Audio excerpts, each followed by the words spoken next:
これ僕が描いた絵なんですけど、こんな感じでキャラクター作りたいみたいな、これね、トポロジーを見ていくと、動かそうとするとシワシワになっちゃうっていう、後ろとかボッコボコで、これをちょっと修正するのむずいなと思って、超デフォルメされたキャラクターを不気味さなく 3D 化していくっていうのは、逆に技術いるぞっていう、いいとこ取りみたいな感じで、これが一番再現しやすいです。もうリアルな人間の方が逆に簡単っていう、情報量に差がありすぎて、これはカーブを使ってやってるんですけど、結構いい感じにできたんじゃないでしょうか。だいぶパターンが定まってきて、これはかなり綺麗に作れたっていう気がしてます。160時間経ちましたけど、いろんなノウハウが溜まってきて、そのノウハウを組み合わせて自分が作りたいキャラクター作れるみたいな。また目線だけ別で動かせるみたいなことは、これで、ちょっと背景とかも作ってキャラクター並べてみたみたいな感じです。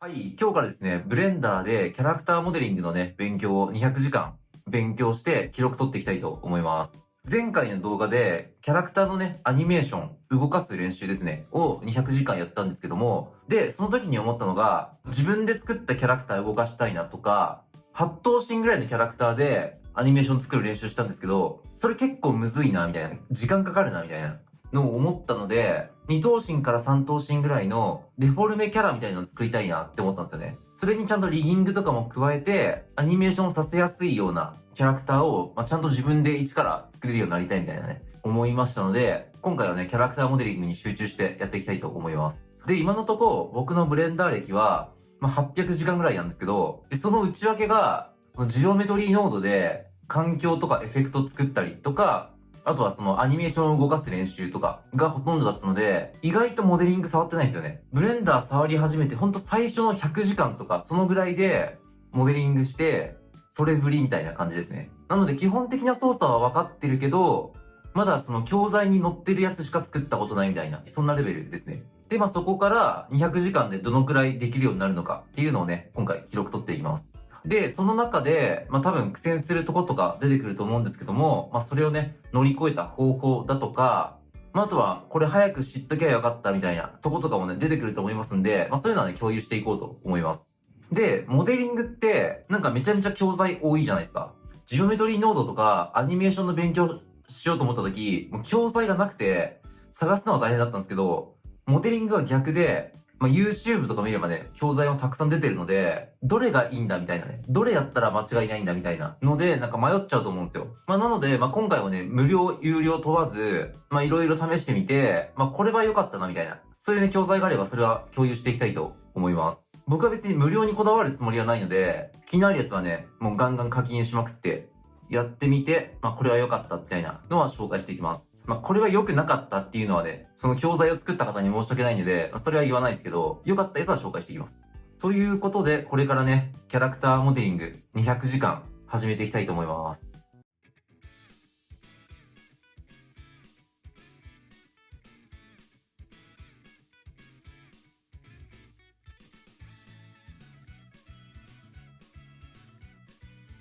キャラクターモデリング始めて100時間経ちましたので、それでね、気づいたこととか、苦戦したことみたいなのを喋っていきたいと思います。最初に作ったのがこれですね。アニメーションさせやすいような緩めのキャラクターを作りたいと思って、2頭身ぐらいが動かしやすいかなと思って、2頭身にしたと。で、髪の毛とか、あとは服とかがあると、それのアニメーション作るのも結構大変なので、髪の毛とかね、服がなくても成立するっていうことで、動物っぽいキャラクターにしてみました。人間のキャラで服着てなかったら18禁になっちゃいますからね。んで、これ元にした画像がこの後ろにいるやつなんですけど、これどうやって作ったかっていうと、これチャット GPT で作りました。チャット GPT にこんな感じで、これ僕が描いた絵なんですけど、こんな感じでキャラクター作りたいみたいなのを言って、なんか整えてもらったみたいな感じですかね。もう整えてもらったっていうか、もうだいぶ違いますけど、とりあえず僕の画力の限界がこれですね。そうするとなんかこんな感じで、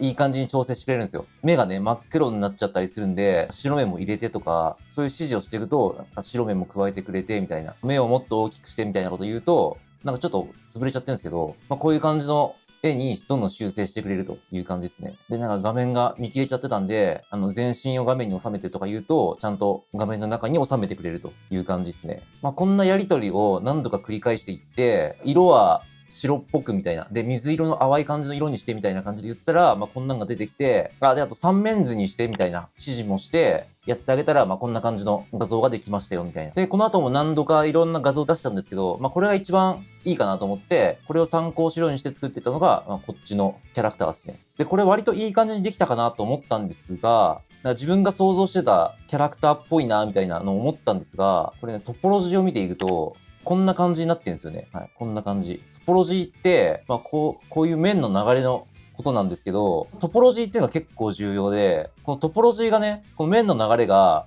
この目のところからだんだん口の方に向かってうまく流れていかないと、この表情、口とか動かした時になんかシワシワになっちゃうんですよ。なので、この1枚の静止画として使うんだったら、これでもいいかもっていう感じなんですが、これは動かそうとすると、結構シワシワになっちゃうっていう課題にぶつかったのがこの1体目のキャラクターですね。トポロジーめっちゃ重要っていう。一応これどうやって作ったかっていうと、YouTube のキャラクターモデリングの動画とか見て、なんかこのキャラクターに似たようなキャラクターを作っている動画を YouTube で見つけて、同じ手順で作っていくみたいな感じですね。で、どの動画を見たかっていうと、これはね、海外の方なんですけど、この人の動画の、このキャラクターを作る動画を見ながら、同じ手順で作ってったみたいな感じですね。そしたら形は大体似たような形はできましたよみたいな。そんな感じ。なんですが、結構ね、その海外のこういう可愛い系のキャラクターを作っている動画ってたくさんあるんですけど、基本的にこのメッシュのこのラウドキューブっていう、こういうやつ。これ、立方体にサブディビジョンサーフェイスをかけて適用したみたいな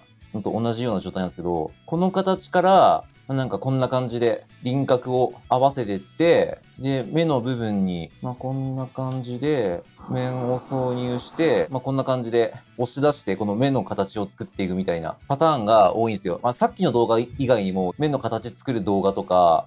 口作る動画とかいろいろ組み合わせてみたんですけど、海外の結構キュート系のキャラクターだと、なんかこんな感じの手順なんですよね。なので、あんまりトポロジーが綺麗なのを作れなくて、アニメーションさせる用っていうよりかも、なんか静止画用みたいなキャラクターのハウトゥーが多いなっていう、そんな印象でしたと。で、体の作り方とか、さっきの目の作り方みたいなのは、この人の動画の、これかな？この動画見て作りましたね。確か作り方とかも、この人の動画見て作ったと思いますね。この作り方でやりました。でそうすると、一応形は作れるんですけど、表情をアニメーションさせるのが難しいっていう、そんな感じですね。で、なんか海外の、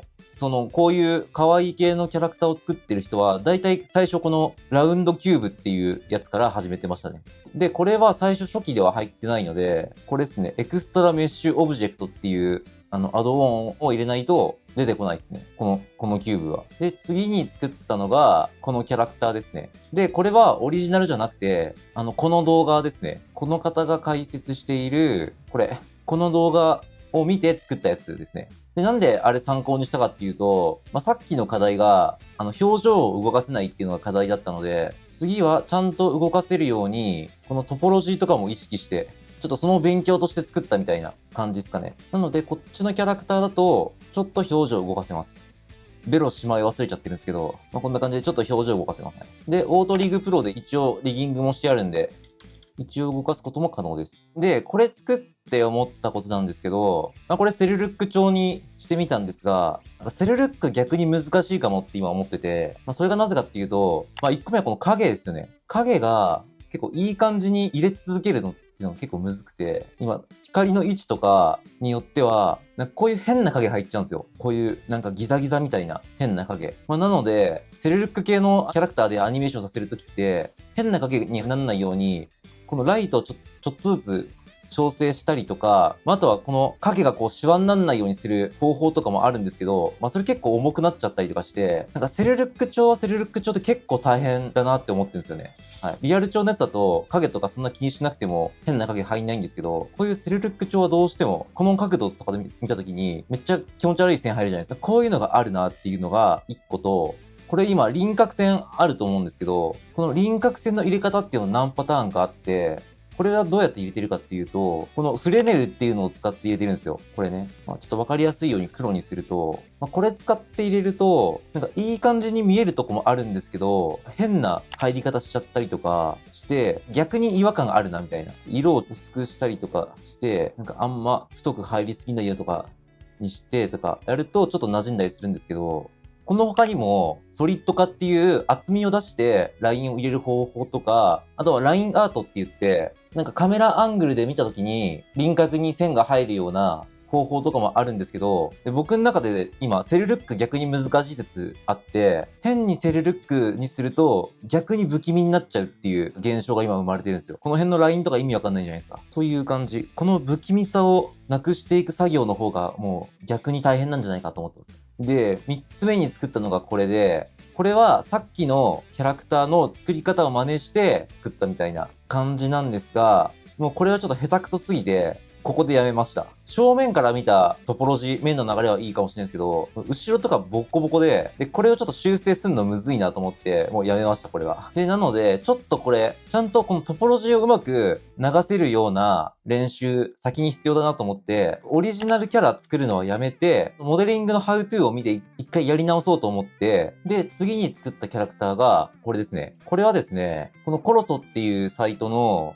この完全攻略、ブレンダーの基礎から 3D アニメーションまでっていう講座の中の、このキャラクターなんですけど、僕が最初に受けた講座で、一回過去にね、作ったことあるやつなんですけど、それをちょっと復習がてらもう一回作ってみたみたいな感じですね。で、ここで思ったのが、人間のキャラクターの方が、簡単ですね。ああいう犬とか猫みたいな、ちょっとデフォルメされたキャラクターの方が逆に難しいです。なんでかっていうと、もう人間のキャラクターって、作り方がね、もうかなり研究され尽くされてて、無駄がね、だいぶ省かれてるんですよ。もう洗練されてる。なので、チュートリアル見ると、結構誰でも作れちゃうんですよね。で、しかも人型のキャラクターってそんなに変わんないじゃないですか。服がちょっと違うとか、髪型がちょっと違うとか、身長がちょっと違うみたいな感じで、こういう人間型のキャラクターが作るのが簡単だし、一回作っちゃえば結構使い回せるみたいな、そんな感じだと思うんですよ。なので、動物よりも人の方が簡単だわっていうのを思いましたね。次に作ったキャラクターが、これなんですけど、僕ちょっと今まで作ったキャラクターの作り方とかを参考にしながら、ちょっと犬のデフォルメキャラを作ったみたいな、そんな感じなんですけど、やっぱなんかうまくいかないんですよね。人型の方が、やっぱデザインとかも研究されてて、3D でもうまく見える、綺麗に見えるように、形とかも研究されてるから、やっぱ人の方がやっぱ 3D にした時に違和感がないっていう気がするんですよ。この絵とかも 2D で見ると結構可愛い感じするじゃないですか。この頭の大きさとかも 2D で見ると結構可愛い感じするんですけど、なんかこれを 3D にするとめちゃめちゃ違和感あるっていうか、なんか頭でかすぎないみたいな。なんかちょっと不気味な感じがしちゃってるっていう気がするんですよね。で、一応ね、もうこの辺とかになってくると、もう目とかもちゃんと動かせるようなトポロジーになってるし、口とかもある程度動かしても、シワにならないようなトポロジーになってるんですが、なんかそもそもこのキャラクターデザインが 3D 化した時にキモいっていう、ちょっと違和感あるな、みたいな。それをどうすると直せるのかが分かってないみたいな。そんな状態。で、なんかここでいろいろ調べてて、なんか不気味の谷っていう言葉があるんですよ。この概念もっと早く知っときゃよかったなと思ったんですけど、めっちゃ雑に言うと、なんかリアルに近づいていくほど、なんか違和感があった時に、その違和感が気持ち悪く感じるみたいな、嫌悪感に感じるみたいな、そういう概念なんですよ。変にリアル、中途半端にリアルで、中途半端にデフォルメ感みたいなの残ってると、逆に不気味になっていくっていう。なので、こういう 2D の絵とかだと、元々がすごいデフォルメされている状態だから、なんか違和感が気にならないっていう、親しみを感じやすいみたいな、そういうことらしいんですよ。3D にしちゃうと、変にリアル感が増されて、気にならなかった違和感が気になって不気味になっちゃうっていう、そういう現象。これね、不気味の谷についてね、わかりやすく知りたかったら、このチャンネルの、この小学生でもわかる不気味の谷現象っていう動画見ると、その意味がすごいわかると思います。で、この不気味の谷現象っていうのは、ブレンダーやってると、みんななんとなく気づくと思うんですよ。リアルな人間なキャラほど、アニメーションが下手だと、その下手さが目立つみたいな。で、デフォルメされた二頭身ぐらいのキャラクターだと、アニメーションが違和感あっても、その違和感が目立たないみたいな。そんなの思ってて、それで今回、二頭身っぽいキャラクターを作ろうと思ってたんですけど、この不気味の谷現象っていうのをちゃんと知ってるか、それとも、なんとなく分かってる程度なのかで、だいぶね、アプローチの仕方変わってくるなと思って、これ早く知ってきゃよかったですね。これがどういう現象なのかっていうと。多分、この 3DCG をやっているトップの方たちでも多分その現象と今でも戦ってるみたいな、そういうものだと思うんですよ。かなり研究とかもされてて、どうするとその不気味になってしまうのかっていうのが、だいぶパターン化されてるので、一旦ね、ちょっとそれ把握しといた方がいいかなと思いましたね。なので、このキャラクター作って思ったのが、超デフォルメされたキャラクターを不気味さなく 3D 化していくっていうのは、逆に技術いるぞっていう。多分これだと中途半端にリアルすぎるんですよ。もうちょっとリアルに寄せるか、それとももっとデフォルメするか。多分そういうちょっと対策をしていかなきゃ、そういう考慮をしていかなきゃいけなかったかなと思いましたね。それがこれを作って思ったこと。なので、そのバランス感覚がむずいですね。人間のキャラクターっ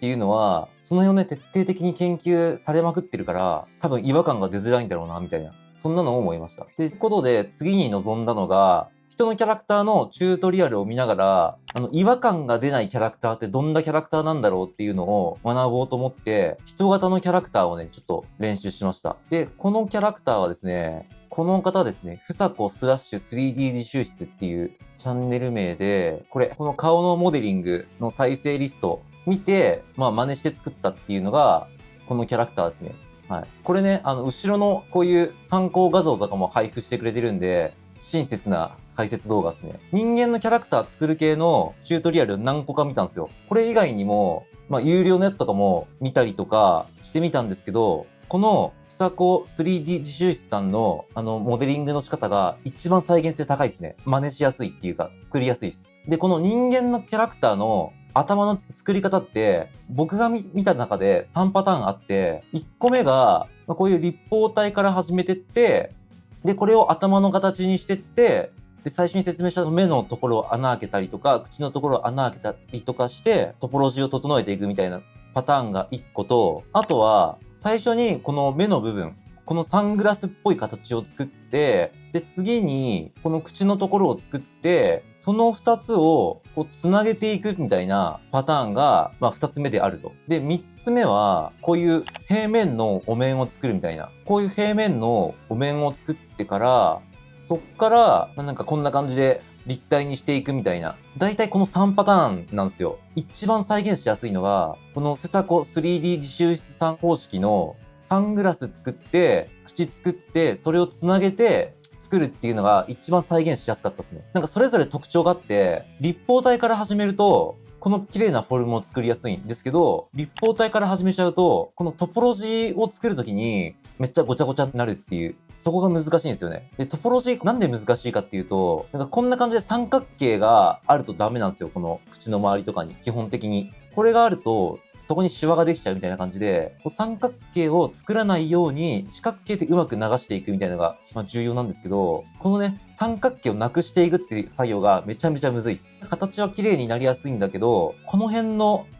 トポロジーがぐちゃぐちゃになっちゃいますね。はい。一つ目のパターンは。で、この三つ目のパターンの先に平面でトポロジー作ってからこう立体化させていくパターンは、綺麗なトポロジーは作りやすいんですけど、立体化していくのが超むずいんですよ。こうセンス問われますね。これ綺麗に立体化していくっていうのは。なかなかこの後ろの参考画像とか見ても、この綺麗に立体化していくっていうのがむずくて、トポロジーは綺麗にいくけど、フォルムを綺麗に整えていくっていうのが激ムズになりますね。なので、サングラス先に作って、次口作って、つなげていくパターンっていうのが、どっちもいいとこ取りみたいな感じで、これが一番再現しやすいです。先にね、目の位置と口の位置が決まってるんで、うまくそこをつなげていけば、なんとなくこの辺の立体感っていうのも綺麗に整うんで、作り方が一番初心者におすすめかなと思いましたね。僕はちょっとこの作り方じゃないと作れないですね。さっきのコロソのマイナス T さんっていう人も、この流派ですね。目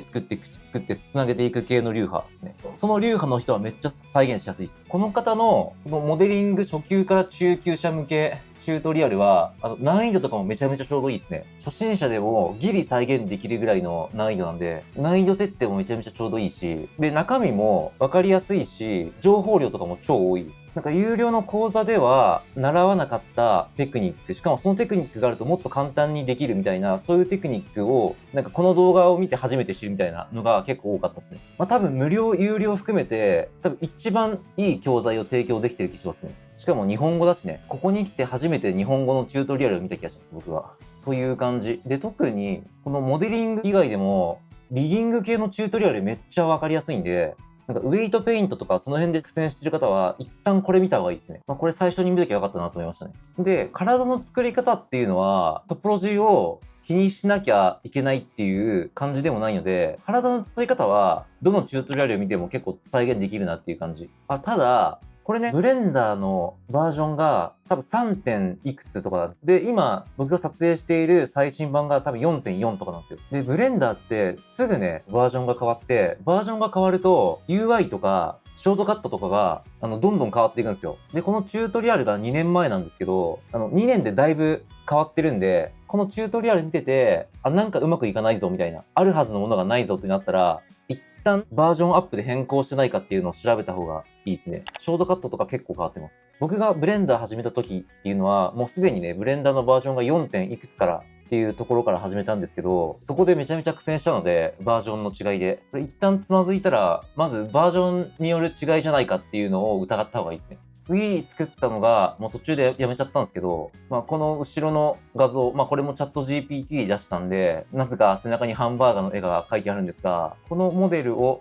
作ってたみたいな感じですかね。これはさっきのふさこ 3D 重視さんのワークフローを真似しながら作ってったっていう感じなんですけど、結構綺麗に作れたんじゃないかなと思います。なので、さっきのね、ふさこ流の作り方っていうのは、キャラが変わっても再現しやすくて汎用性が高いですね。これも先にこの目のサングラス作って、この口作って、あともう頑張って繋げるみたいな感じですね。トポロジーで、最後、三角形うまく処理できないとか、最後のシワ寄せがこの辺に来たりするんですけど、ここ綺麗にまとめられないっていう人は、さっきのふさこ流の作り方だと、あんまりこの三角形とかがそもそも生まれないし、最後綺麗にまとまりやすいんで、あとは、この CG フォローキさんっていう方が出してる動画で、この脱モデリング素人トポロジーを理解して最適なモデリング方法をっていうやつ見ると結構綺麗なトポロジーの処理しやすいですね。頂点が5個から3つにする方法とか3つから1個にする方法みたいなそういう方法をまとめてらっしゃるので、さっきのトポロジーでうまく綺麗に最後まとまんねえみたいな人は一回ちょっとこれ目通すといいかも。そんな感じですね。手と腕をつなげるときにこの方法めっちゃ使えます。んで、次に作ったのがこれですね。さっきのね、猫のキャラクターなんで途中でやめたかっていうと、僕の中で人間の方が作るの簡単なんじゃないか説があって、もうパターン化されまくってて。なんで、一旦ちょっと逆にリアルな人間作ってみようっていうことで作ってみたんですけど、人間の方が簡単っす。これはね、さっきのマイナス T さん流の作り方で作ったんですけど、もうめっちゃ簡単っすね。もう膝はこうすれば膝の形になるとかね、背中のラインとかもこうすればそうなるみたいなのがもう研究されまくってるんで、素人がやってもこんな素体が作れちゃいます。手とかも結構綺麗にできてるんじゃないでしょうか。足とかも結構リアルにできてるんじゃないでしょうか。っていう感じで、もうリアルな人間の方が逆に簡単っていう、情報量に差がありすぎて、そういう状態になってますね。正直ね、この素体は、これ作るよりも短時間でできました。そのくらい合理化されてますね。こっちの方が逆に難しいっていう。自分で考えないといけないんで。ただ、この等身のキャラクターだと、もうアニメーションさせるのはむずいっていうのが、先に経験として分かってるので、このキャラクターではいかないですね。逆にうまく作れると、シルエットが綺麗に映るんで、かっこいいアニメーションとか作れるんですけど、とにかくアニメーション作りやすさを優先したいんで、ちょっとこの等身のキャラクターは、採用しないですね。アニメーションによりリアルさが求められるっていうのと、あとは、これで髪の毛とか服とか作ることになると思うんですけど、キャラクターがリアルになればなるほど、服とか髪の毛もやっぱデフォルメだと違和感出るじゃないですか。さっきの不気味の他人の話じゃないですけど、そのリアル感っていうのを多分統一していかないと変な感じが出ちゃうと思うんですよ。なのでちょっと練習で作ってみましたが、この手とかね、足は何回でも使い回せるんで、一回作っちゃえばね、この頭の形とか何回でも使い回せるんで、一旦ちょっと練習で作ってみたよという感じですね。で、最後に作ったのがこれですね。これはもういろんなチュートリアルの集合体みたいな感じです。多分このデフォルメ感が僕の限界かなと思いましたね。デフォルメすぎても逆に変な感じになっちゃうし、リアルすぎてもアニメーションの技術が追いつかないと、変な感じにもなっちゃうっていうことで、その中間あたりを探ってみました。3等身ぐらいにして、で、色とかも、セルルック、完全にセルルックにしちゃうと、影とか変な感じになっちゃうんで、ちょいリアルみたいな、ちょっと粘土っぽい感じの、ちょいリアル気味みたいな感じでやってみました。で、これはですね、一応参考にした講座があって、これね、またコロソの講座なんですけど、これは韓国版のコロソでしかない講座で、日本語ないんですよ。全部韓国語で字幕もないっていう講座なんですけど、さっきのね、マイナス T さんの講座ですね。の、このキャラをベースに作ったみたいな感じです。このぐらいのデフォルメ感がちょうどいいかなと思って、ちょっとこういうデフォルメ系のキャラのチュートリアルで探したんですけど、なかなかなくて、やっと見つけたのが、まあこれみたいな感じですね。で、この講座申し込むのに、日本からだと申し込めなくて、直接、この韓国のコロソに問い合わせて、日本からでもこれ受講できる方法ないかみたいなのを聞いたら対応してくれましたね。で、このキャラをベースにして作ったみたいな感じですかね。服とかも、このぐらいがやっぱちょうどいいですね。このぐらいが僕のモデリング力でギリできる服の難易度ですね。これ以上はむずいっす。まあなので、このぐらいのディティール感で成立してくれるデフォルメ感、かつデフォルメすぎて違和感もないみたいなのが、まあこのぐらいなのかなと今思ってます。で、ここで作ってて思ったのが、この髪の毛なんですけど、髪の毛めっちゃむずいんですよ。髪の毛作るの。髪の毛に一番時間かかるんじゃないかな、作るの。で、髪の毛って作り方何パターンかあって、その髪の毛の作るパターンについては、またこれ、ふさこ/3D 自習室さんの動画なんですけど、髪のモデリング方法3選っていうのを見ると、めっちゃわかりやすいです。まあ雑に言うと、板ポリで頑張って作っていく方法と、カーブで作っていく方法と、メッシュをカーブっぽく加工して作っていくっていう方法があるんですけど、一番簡単なのが、これですね。この僕が作った方法。これカーブで作ったんですけど、束を重ねて、一本一本カーブを頭の上に乗せていくっていう作り方が、一番再現しやすいです。どうやって作ったかっていうのは、まあ、この動画っすね。ブレンダー髪の毛モデリングの解説、アニメキャラの髪の毛を作る方法、初心者でも髪の毛が作れる、みたいな、この動画とか、あとはこれっすね。夏森勝さんの髪の毛モデリング講座、カーブを使ってアニメ調の髪の毛をモデリングっていう動画を見ながら、作りました。これ見るとめちゃめちゃ簡単に作れます。で、さっきのさこさんの、チュートリアルの髪の毛の作り方は、この板ポリで作っていくっていう作り方なんですけど、上手い人はこっちの方がいいらしいんですよ。頂点数も少ないから、軽いし、しかも自由自在にね、メッシュの形いじれるテクニックがある人はいろんな形再現しやすいので、上手い人はこっちの作り方でやるみたいですね。カーブで作ると、良くも悪くもこういう束感が出ちゃうっていうのと、あとは頂点数がめちゃめちゃ多くなるので、重くなりがちっていう、デメリットがあるみたいです。っていう感じで、髪の毛の作り方何パターンかあって、一長一短っていう感じなんですけど、作りやすいのはカーブで作る作り方ですね。で、あとは、一応もう、これはリギングとかもちゃんと終わって、結構このリギングの作業って僕好きなので、いろいろやってみましたね。IK とか使ってね、このボーンを動かせば、このボーンを見るように頭を動かせるとか。で、逆にこっちのボーンを動かすと、このボーンを、瞳が追うように、このボーンをね、瞳が追うように設定してあるみたいな感じですね。こっちで頭の向き変えて、こっちで目線の向きを簡単に変えれるみたいな、こういうリグを組んであります。はい、で、これね、リグ組んだんですけど、オートリグプロ使わなかったですね。こんな感じで IK とかも指定して、こんな感じで手を IK で動かせるようにしたりとか、こんな感じで指曲げれるようにしてあります。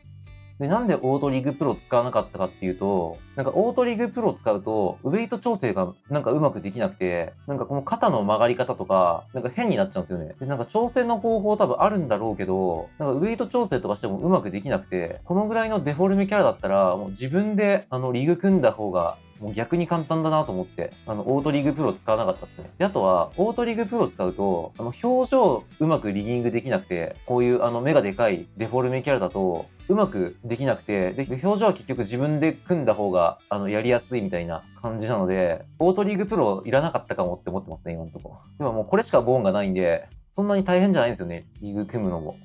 っていう感じで、オートリグプロだとウェイト調整で手こずったので、自分でやった方が、早くできましたね。で、このボーンとかウェイトとかがわかんない人は、ふさこさんのリギング、スキニング編の再生リスト全部見れば多分うまくいくと思います。特にね、人体と服どうやって一緒に動かしてんだっていうのはね、ウェイト転送みたいな解説見るとめちゃめちゃすぐ理解できますね。で、あとはどうやってウェイトを調整していくと綺麗に動くのかみたいな。どこにね、ループカットを入れるとちゃんと指が曲がるのかみたいな、綺麗に曲がるのかみたいなのもあるんで、これ一旦ね、全部目通しといた方がいいですね。っていう感じかな。100時間やってみた気づきと感想は。そんな感じですね。あとは便利だったアドオン紹介していくと、さっきから多分これ使ってると思うんですけど、これは、このパイメニューをこうやって出して、ショートカットを当ててるんですよ、僕は。僕、モデリングあんまり触ってこなくて、アニメーションの勉強ばっかしてたんで、モデリングで使うショートカットっていうのをあんま覚えられてないっていうのと、あと、ブラインドタッチができないんで、ショートカット押すたびにキーボードに目を落とさなきゃいけないっていうのが億劫だったんで、パイメニューエディターっていうのを入れて、キーボードを見なくてもこう、ショートカットできるようにしました。このループカットしたかったら、コントロール R って押さなくても、こんな感じで、パイメニューエディター開いて、カーソルを下に合わせるだけで出せるっていう、ショートカットよりも早く出せてるんじゃないかなと思いますので、このパイメニューエディターめちゃめちゃおすすめですね。ショートカットを覚えたくない人とか、ブラインドタッチできない人にとってはこれめちゃめちゃおすすめになると思います。はい。こういうの使うからどんどん覚えられないんでしょうけど、有料なんですけどね、これ。2000円ぐらいだと思う。選択系のショートカットとか、モデリング系のショートカットとか、なんかわざわざ押すのめんどくさい系のショートカットは、ワイヤーフレームとかね、ここに入れちゃってますね。一瞬で出せるっていう、これで。これめちゃめちゃおすすめ。あとは、この F2 っていうのは、チェック入れといた方がいいですね。この F2。この F2 って何かっていうと、一旦ちょっとこの F2 っていうのをオフにして、デフォルトの状態でやっていくと、この頂点1点を選択して、F で面を貼ると、これ三角形になっちゃうんですよ。なんですけど、この F2、チェックオンにして、これデフォルトで入ってます。なのでチェックオンにして、F で面貼りすると、自動的に四角形の面を貼ってくれるんですけど、これね、この頭のモデリングとかしてるときに結構使うんで、これオンにしといた方がいいですね。あとは、これは結構常識かもしれないですけど、ループツールズっていうのは、とりあえずオンにした方がいいですね、これは。で、あとは、めちゃめちゃおすすめなのが、このノードプレビューってやつ。これもちょっと有料で確か2000円ぐらいするんですけど、これ今ね、この肌のシェーダーなんですけど、こんな感じで、上に、このノードが今どんな色を作ってるかっていうのを表示してくれるんですよ。こんな感じで。今、この色と、この色が加算されているから、これになってますよとか、この色にこの色が加算されてるからこれになってますよっていうのが上に表示してくれるんで、これめちゃめちゃ勉強になりますね。このシェーダーの仕組みを直感的に理解しやすいですね。こんな感じかな。ということで、もう100時間ね、頑張って、また最後に感想を取ろうと思います。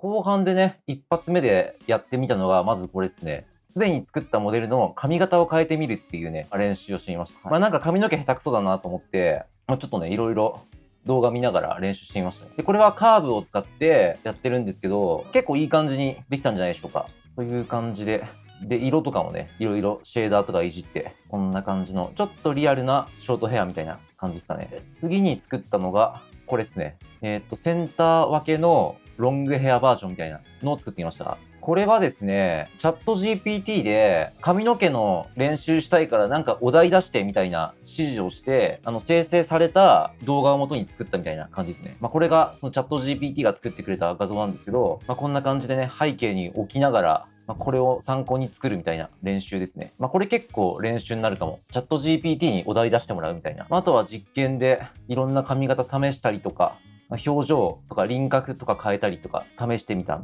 みたいな感じですかね。これとかもそうなんですけど、素体は同じなんですが、髪型とかね、なんか目の形とかを変えるだけで結構別キャラみたいな感じにできましたね。はい。目の色が一緒なんで違いが分かりづらいと思いますが、結構素体が同じでも、髪の毛、目の形、目の色とか眉毛の位置とかを変えるだけで、キャラ簡単に増やせそうだなっていうのは思いましたね。んで、次に練習で作ったのが、これですね。これはね、前にね、講座を受けて作ったモデルをもう一回一から練習で作り直したみたいな感じなんですけど、前に作ったよりもだいぶ上手くなってましたね。100時間ぐらいモデリングの練習してたら結構綺麗にね、作れるようになりましたね。こっちがね、僕がブレンダー始めて、最初の方に作った同じモデルなんですけど、めちゃめちゃ一生懸命作って、このクオリティですからね。何十時間もかけてこれですから、だいぶね、うまく作れるようになったんじゃないでしょうか。やってると、どうするといい感じに見えるのかっていうのが分かってきましたね。なので、繰り返しやっぱ作っていくっていうのは結構重要かもしれないです。作ったやつを頑張って修正していくっていうよりかも、一から作り直していくと、なんか分かってきます。割となんか同じモデルをゼロからまた作ってみるみたいな、そういうのがね、大事かもしれないですね。次に作ったのが、これですね。これは前半で作るの断念したキャラクターですね。途中で無理だわってなって、モデリング力鍛えようと思って、断念したキャラクターを作ってみたら、結構作れましたね。こういう動物キャラクターってあんま解説してる人がいないというか、いなくて、もうなんとか手探りでやってみたみたいな感じなんですけど、ここまで勉強したチュートリアルの組み合わせでできました。こういうキャラクターの何が難しいかっていうと、目とか口の周りはうまくできるんですよ。他のチュートリアルのやり方を参考にしてやればできるんですけど、こっから後ろ側、この辺がうまくいかないですよね。この辺りがなかなかうまくできないんですよ。っていうのも、結構人系のキャラクターだと、頭の後ろどうでもいいっていうか、ここがボコボコしてでも、どうせ髪の毛で隠れるんで、なんとかなるんですよね。なので、この辺作ってる時に、どうしても三角形ができちゃったりとかするんですけど、それを、なんかこの辺で処理するみたいな。この辺三角形とかできてもわかんないんで、この辺まで持ってって、なんかごまかしとくってのはできるんですけど、こういうキャラクターだと髪の毛がないんで、ここでボコボコしてると、なんか変になっちゃうんですよ。頭コブだらけみたいな感じになっちゃうんで、ここ滑らかに作るのがめっちゃ難しかったですね。あとは、これは押し出しで耳作ってったんですけど、この辺とかもなかなかちょっと荒技でやっちゃいましたね。適当に。なんとかいろいろ試してゴリ押して作ってみたみたいな感じで。この辺のチュートリアルとかがないんで、いろんなやり方の組み合わせで試しまくってできたみたいな。この辺のヒゲとかね。で、頑張ってみたんですが、反省点としては、なんかこの辺の頂点数多すぎるな、みたいな。で、頂点数多いと滑らかに作るのが難しいんで、結構歪んじゃってんすよね、これ。結構ボコボコ。ここは体で隠れるんで、いいかなっていう感じなんですが、頂点数が多すぎるとやっぱ難しくなっちゃいますね。あとはもうセルルック調にしちゃえば、ちょっとゴツゴツしててもわかんないっていうのはあるかなと思います。で、次に作ったキャラクターが、これですね。これもチャット GPT にお題出してもらって、出てきたのがこれなんですけど、これを頑張って作ってみたみたいな感じですね。どうでしょうか？これ結構うまくできたんじゃないでしょうか？だいぶ頑張ってさっきのキャラクターを作ったことによって、この頭の形とかも結構綺麗にできてるんじゃないかなと思います。これね、頭の後ろの焦点数とかも結構いい感じに絞れたんで、なかなか綺麗な丸みができましたね。で、これ耳はね、カーブを使って作ってます。髪の毛で使った方法で耳を作ったみたいな感じですね。2本しかないんでめちゃめちゃ楽です。これ1個作って、ミラーでね、反転させてるんで、実質この1本しか作ってないっていう感じなんですけど、割とよくできたんじゃないでしょうか。で、これ作ってて思ったのが、これ1回目作った時うまくいかなくて、この辺の口の辺がぐちゃぐちゃになっちゃったんですよ。これがね、1回目作った時なんですけど、1回目作った時は、この目の頂点数8個で始めたんですよ。8頂点の状態で始めたんですけど、そうすると、なんかこの辺で頂点数足りなくなって、うまくいかなくなるみたいな感じだったんですけど、最初の頂点数を、最初こういうサングラスの形、目から作ってって顔を作るんですけど、最初の頂点数を10個で始めたら、このモデルはうまくできましたね。っていう感じで作ってって、この口周りでうまくいかないってなったら、スタートの頂点数を変えてみたりすると、簡単にうまくいったりみたいな、するケースがあるかもしれないですね。はい。とか、このモデルは目から作ってって、次この頬作ってって、口を埋めていくみたいな感じで作ってったんですけども、なんかいろんな始め方でやると、うまくいったりするかもしれないです。例えばこの目を作ってって、先に口を作ってから、ここを埋めてって、ここを埋めてって、で、こう埋めてって、こう埋めていくみたいな、別のアプローチの仕方でやると、うまくいったりするかもしれないですね。だからいろんなパターンがあるので、行き詰まったら、そこで頑張んないで、一から別パターンで作り直してみると、案外うまくいくかもっていうのは思いました。でも目とか、この体とかは、さすがに作るの、慣れましたね。はい。もう同じパターンなんで。最後に作ったのが、これですね。これはだいぶうまくできたんじゃないでしょうか。3度目の正直みたいな感じで、だいぶパターンが定まってきて、これはかなり綺麗に作れたっていう気がしてます。で、これは目の頂点8個で始めて、ここ作って、ここつなげて、で、次にこの口作って、ここつなげて、次ここつなげて、ここつなげて、みたいな感じで作る、ふさこ流の作り方ですね。はい。で、多分この作り方がやっぱ一番簡単ですね。この作り方。ふさこ流の、ふさこメソッドの作り方が一番簡単。歪みとか少なく、綺麗なフォルム保ったまま作れたんじゃないかなと思います。で、ここ作れたらもう価値角なんですよね。このお面、顔のお面が作れたらもう価値角で、で、この後ろの部分どうやって作ったかっていうと、ここはですね、押し出しでこう作っていくっていうのが定番だと思うんですけど、そうするとどうしてもなんか、後ろボコボコになっちゃうんで、これね、ラウンドキューブっていうやつ追加して、こう3ぐらい、4か3ぐらいにして、こういうオブジェクト追加するんですよ。これをこんな感じで、頭の後ろに持ってって、この前半分削除して、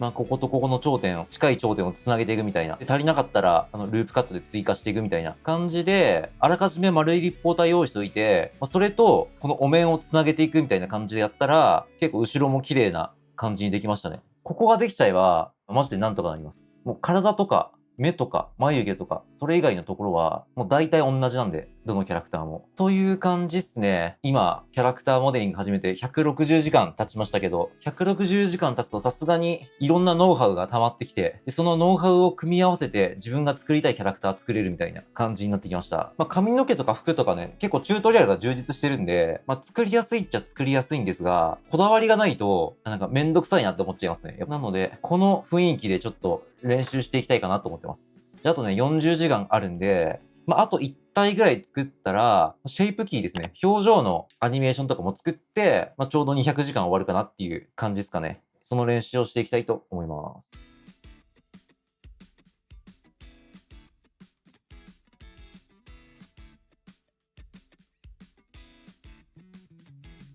はい、200時間経過しました。というわけで、ここまでの40時間で何やったかっていう話していくと、まずは新キャラ1体作りました。このキャラクターですね。このキャラクター作って、これは全身のリギングとかもしてあるんですけど、さらに、このボーンを動かすと、目線は固定で顔だけ動かせるっていう、顔の向きを調整できるっていうリグを組んだりとか、あとは目線だけ動かせるみたいな、このボーンがある方向を向くみたいな、リグを組んでありますよと。なので、何か見たい物体があったら、そっちの方向にこのボーンを向けて、また目線だけ別で動かせるみたいな、こんな感じで作ったんで、リアルなアニメーションっていうのは作りやすいのかなと思います。はい。で、今回はそれだけじゃなくて、さらに、この表情のシェイプキーっていうのも設定してあって、今ちょっとここ触っても動かない設定になってるんですけど、表情のシェイプキーっていうのを設定して、で、シェイプキーを設定した上で、このシェイプキーにドライバーっていうのを加えて、この棒を動かすと、さっきのシェイプキーがうまく反応するようにリグを組んであるという感じですね。この目にある棒を下に下げると目を閉じたりみたいな、ハイライトが飛び抜けちゃってるんですけど、で、横に持っていくと笑顔になったりとか、上にすると目を大きく見開いたりとかいう感じですね。で、真ん中の棒をいじると目の大きさ変えれたりとか、これで眉毛を下げたり上げたりとか、こっちで眉毛の形を変えたりみたいなのを、ドライバーっていうのを使ってやってますね。っていう感じ。あとは、これで口の形変えたりとか、こんな感じで口の形変えたりとか、できるようになってるという感じですね。これはオートリグプロでやったんで、簡単に IK にも変えることができるという感じで、アニメーションも簡単にさせやすいような感じまで仕上げましたよと。このくらいは200時間やると、できるようになりましたよという感じですかね。あとは、200時間キャラクター作ってると、なんとなくね、自分の中でもこだわりみたいなのが出てきて、なんか、こういう画風がいいな、みたいなのが出てきて、いろいろシェーダーとかいじってやってみたんですけど、例えば、これ完全なセルルックっていう感じじゃないんですよ。完全なセルルックだと、セルルックの定番の形が、このディフューズ BSDF にシェーダー RGB 化つないで、カラーランプつないで、なんか好きな色をつなぐみたいな。このカラーランプを一定にして、この影の位置とか調節して、こんな感じでパキッて分けるのが、セルルックの定番っていう感じなんですが、僕はなんとなく完全にパキッと分けるよりも、なんかこのリニアの感じ、影はちょっとリアルっぽい感じの方がなんかいいかなと思って、ちょっとそういうこだわりとか出てきましたね。はい。特にさっきの顔でやればよかったんですけど、顔がね、結構難しいんですよね。顔に結構嫌な影が入っちゃうんですよね、このコンスタントにすると。で、一応データトランスファー、データ転送っていうモディファイアを使うと、綺麗な影にすることはできるっちゃできるんですが、こんな感じで、この影がね、ちょっと嫌な影入っちゃったりして、それをデータトランスファーとかをなんか使うと綺麗にできたりするんですけど、なんかあんま綺麗にいかなくて、これ使わない方がいいなって個人的には思いましたね。こういうシンプル系なキャラだったら。あとはこのライトの当て方とかで、うまくこの影の当たり方を調節するっていうのもあるんですけど、そんな毎回全部やってるのめんどくさいなと思ったので、僕はあんまそういうのが出ないように、ここ一定じゃなくて、イーズとかリニアみたいな感じで、この影が滑らかに繋がってる方がなんか好きだなって思いましたね。ただそれだけなんですけど。っていうこだわりとか、あとはこれライン、ここですね。ライン入れてあるんですけど、このラインの太さ、これソリッド化っていうモディファイア使ってライン入れてるんですが、これでも結構印象変わって、今0.003メートルにしたんですけど、そうするとこういうがっつり線が入るんですよ。これとかもいいかなと思ったんですけど、個人的には0.001、これキャラクターの大きさによるんですけど、なんかこのぐらいの見えるか見えないかぐらいのこのラインで、影とかもこの結構リアル調のナチュラルな影みたいなのが、個人的にはなんかいいかなっていう、なんかそういうこだわりもなんか200時間やってると出てきますね。最初の100時間ぐらいは本当なんかチュートリアルの通りまんま真似するみたいな状態だったんですけど、だんだんこだわりが出てくるという感じだし、あとこのぐらいのキャラクターだったら結構もう当たり前のように作れるようになりますね。特に苦労なく簡単に作れましたっていう感じですね。あとは別キャラのちょっと色直したりとか、ちょっと修正したりっていうのをやってって、で、まだ結構時間が余ったので、ちょっと背景とかも作ってキャラクター並べてみたみたいな感じですかね。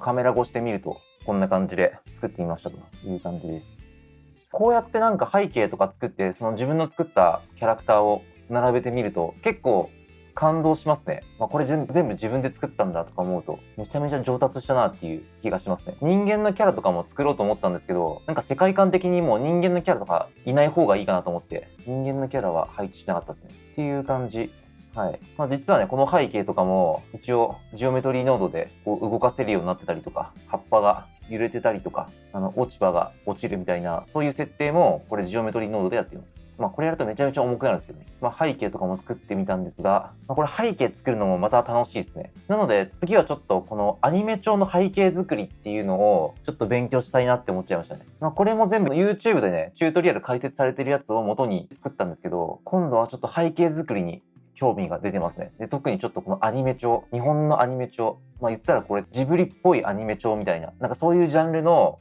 チュートリアルが海外の動画だといっぱいあって、ちょっとその辺開拓したいなって今思ってます。多分これ2、3時間でこの背景とか作れたんで、多分もうちょいこれ時間かければもっとすごいにできるぞみたいなのをね、ちょっと思いましたね。どうでしょうか。背景にこのキャラクターを置いただけで何か物語をね、思いつきそうな感じがしないでしょうか。という感じで最後にね、200時間やった感想を喋って終わりたいと思います。はい、じゃあ最後にね、200時間やった感想と、もし過去の自分にアドバイスするなら、これ言っときたいなっていうのをね、話して終わりたいと思います。まず、画力の心配は、する必要ないですね。あればいいと思うんですけど、なくても、ないなりの戦い方は全然あるっていう感じでした。もうそこはすぐに解決できましたね。チャット GPT がかなり優秀なんで、なんかこんなキャラ作りたいみたいなのを伝えると、それっぽい画像をね、チャット GPT は出してくれますね。他の生成 AI とか試したんですけど、チャット GPT が一番優秀でしたね。キャラクター自体は生成できるんですけど、このキャラクターを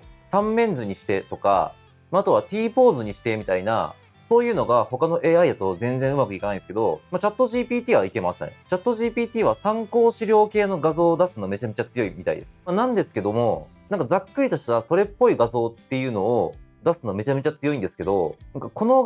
画像をもっとブラッシュアップしていきたいっていうことになってくると、うまくコントロールするのが難しいですね。例えば目の形こういうんじゃなくて、もうちょっと垂れ目でみたいなのを伝えても、なかなか反映してくれなかったりとか、目だけじゃなくて体も変わっちゃったりとか、そういう微妙なディティール、配置こんな感じにしたいとか、そういうディティールをうまく伝えるのが難しいですね。なので結局、このガチャを回すみたいな感じになって、なんか気に入ったやつが出るまでガチャ引き続けるみたいな。そんな感じになっちゃってましたね。で、それはそれで結構時間かかるんですよ。なので今思うと、あんまりそこで粘るよりも、いろいろ画像とか出してもらって、この画像だったら目いいな、みたいな。この画像だったら、なんか頭の形いいな、みたいな。いろんなそういう画像を出して、別の編集ソフトで、それを組み合わせていくみたいな。パズルみたいな感じで、組み合わせて、自分で配置調整したりとか、頭と体の比率で調整したりとか、そのぐらいやった方が、良かったかなって思いました。多分、フォトショップとか、それっぽいソフト使えば全然できると思いますね。絵がね、描けなくても。モデリングしてから、ちょっとこの位置変えようとか、目これじゃなかったなと思って変えようと思うと、結構ぐちゃぐちゃになっちゃうんですよ、そこで。なので、できるだけモデリングする前に、ちゃんと自分が納得いく形にしてから始めた方が良かったなって思いました。っていうのと、最初の100時間ぐらいは結構しんどいし、不安になりますね。僕の場合はデフォルメされた動物のキャラクターを作りたいっていうところから、スタートしたんですけど、僕が作りたいと思っているチュートリアルっていうのが全然なくて、ほんと最初の方は、そのモデリング力もそもそもないし、知識とかも全然ないんで、これ無理かもな、みたいな。ちょっと時間無駄にしてんな、みたいな、そんなの思いながらやってたんですけど、それでもやめずに、とにかく、いろんなチュートリアルに手を出しまくって、デフォルメキャラやめて、人のリアルなキャラクター作ったりとか、で、今度は人のデフォルメキャラとか作ったりとか、あとは最初セルルック帳作りたいと思ってたんですけど、なんか難しいなと思ってリアル帳行ったりとか、で、リアル帳行ってまた結局セルルック帳に戻したりとか、いろんな結構右往左往しながら、瞑想しながら、広く浅くいろんなチュートリアルを見てって、やってったみたいな感じなんですよ。で、そうすると、こっちのジャンルのこの知識と、こっちのジャンルのこの知識を組み合わせたら、なんかやりたいのできたみたいな経験が結構あったので、なので過去の自分に伝えたいことは、最初の100時間結構しんどいんだけど、とりあえず右往左往しまくってればなんとかなるから、やめずに続けろっていうのを言いたいですね。不安になるのわかるけど、そこいずれ絶対抜けるからっていうのは、言ってあげたいですね。で、あんまり方向性一本に決めずに、広く浅くいろんなチュートリアル見た方がいいですね、最初は。何が難しいか何が簡単かっていうのが、最初ってわかんないんですよ。自分が簡単だと思ってるのが意外と難しかったり、自分が難しいと思ってる、ちょっとリアル調の人間の方が、意外とチュートリアル充実してて、研究されてて、簡単だったりっていうことが結構あるので、広く浅く、できそうな方向に自分が合わせていくみたいな、できそうな方向に流されまくっていくっていうのが、結果良かったかなと思いました。で、100時間超えてくると、右往左往して集めたいろんなノウハウが溜まってきたりとか、あとは、これはできそう。これはできなそうみたいなのが分かってくるんですよ。これはこだわれる。これはこだわれないっていうのが分かってくるんで、そういうのが分かってくると、この集めなきゃいけない知識っていうのがこう絞られてくるんで、その辺から楽になってきます。広く浅くやってって、だんだんこう方向性が定まってくるんで、こう狭く深く進めるようになるんで、その辺から一気に作れるようになってきますね。それが最初の100時間。で、それ以降は方向性が決まってくるんで、なんか似たようなキャラクターを作るようになってくるんですよ。で、その似たようなキャラクターを2回3回って作っていくと、だんだんこう自分の中のパターンとかが生まれてくるんで、で、そのパターンができてくると、早く作れるし、で、しかも綺麗に作れるようになってきますね。それが100時間から150時間の間かなっていう感じでした。その間は、チュートリアルを真似するだけみたいな感じなんですよ。はい。言われたことをそのままやるみたいな感じなんですけども、でも、それでも反復しているうちに自分だけのパターンが作られていくと、なんとなく、もっとこうしたいみたいな、こっちの絵柄が好きだなみたいなのが出てきて、そこからこだわりが出てくるんですよ。で、こだわりが出てくると、めちゃめちゃ面白くなりますね。もっとこうしたい、もっとああしたいっていうのが出てくると、沼にはまってきますね。それが150時間から200時間ぐらいの状態ですね。まとめておくと、最初の100時間は、しんどいけど、そこで諦めずにとにかく続けろみたいなのと、二つ目は方向性決めずに、広く浅くできそうなものに流されていけっていうのが二つ目。で、方向性が決まってきたら、その方向性を深く掘り進んでいけと。この辺から楽になるよっていう。で、自分の方向性が決まってきたら、同じようなキャラクターを何回も作ってれば、自分のパターンとかが決まってきて、なんかこだわりたいところとか出てくるよみたいな。そんな感じでした。で、最後に時間が余ったんで、アニメ調の背景を作ってたんですけども、それもまた結構楽しいですね。なので次回はアニメ調の背景作りに特化してやろうと思います。はい。ちょっとジブリっぽいようなアニメ調の背景を作って、なんかいろんな箱庭空間みたいなのを作って、そこにキャラクターを置いて動かしたいみたいな、そんな感じですかね。それと、ブレンダー関係ないんですけど、こんな感じの期間決めて記録取るみたいなコンテンツちょっと面白いかもなって思ってて、〇〇を〇〇時間やったらどうなるんだとか、〇〇は〇〇時間でできるのかみたいな、そういうテーマちょっと面白いかなと思ってて、マジで全然意味わかんないんですけど、ふと調味料を1ヶ月使わなかったら人間はどう変化するんだっていうのが気になって、やってみたんですよ。体調とかね、見た目とか、心理状況が変化していく過程っていうのを、ちょっと撮影してみたんですけど、自分的に面白い結果出たなと思ってて、調味料がなくなると、味がなくて、辛い1ヶ月を過ごすんじゃないかって思ったんですけど、意外とないならないなりに工夫するし、順応していくし、みたいな。なんかその葛藤とかね、過程が面白いな、みたいなのを思ったんですよ、その撮影して。なんですけど、よく考えたら、それを投稿するチャンネル持ってなかったなと思って、その動画眠ってるんですけど、もしかしたら、ちょっとこのチャンネルのね、間口が広がって、そういうのも上がってくるかもしれないです。このチャンネルも、1本目の動画撮影し終わってからチャンネル作ったんですけど、急に意味わからんテーマが上がってくるかもしれないです。1ヶ月照明使わなかったら、生活はどう変化するのかみたいな。メンタルはどう変化するのかみたいな。どう順応していくのかみたいな。他にもね、気になってることいろいろあるんで、謎テーマのものが、実験が上がるかもしれないです。参考になった動画とかね、アドオンとかは、概要欄貼っとこうと思いますんで、そっちもね、見ていただけたらなと思います。はい。それではね、ご視聴いただいてありがとうございました。失礼します。